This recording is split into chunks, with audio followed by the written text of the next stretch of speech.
ये हमारा पिए बोला खिसराय के चौक पर नाचे पर तो छौरी तोरा राइफल के नोक पर। एक लाइन गजल हो मास्टर, बड़ा मिजाजी गजल हो, तनी बजा के आवाज। हरी डाल पर मैना बैठे हमने समझा तोता है, जब याद तुम्हारी आती है दिल चुपके चुपके रोता है। अरे कबूतरी तनी कमरिया हिला के लेके हमारा पिए वो जमुई जिला के चौक पर, जमुई जिला के चौक पर, वो जमुई जिला के चौक पर। लेके हमारा पिए बोला खिसराय के चौक पर नाचे पर तो छौरी तोरा राइफल के नोक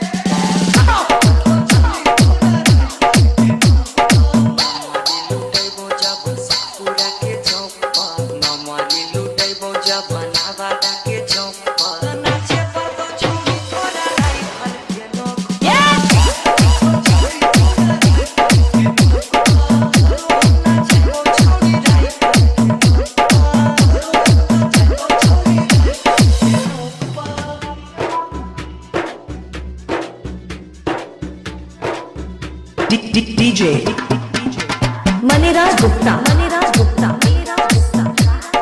हाईटेक रामनगर, लखीसराय। खाली गोली चलाए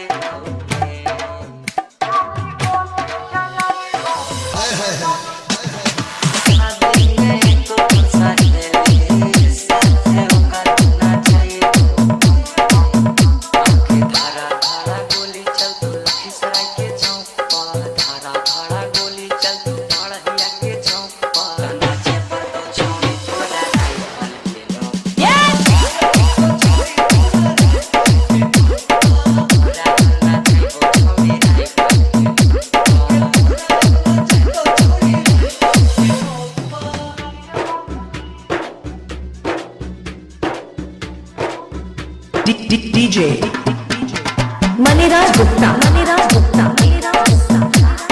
हाईटेक रामनगर, लखीसराय। पूरा बसती गे छौरी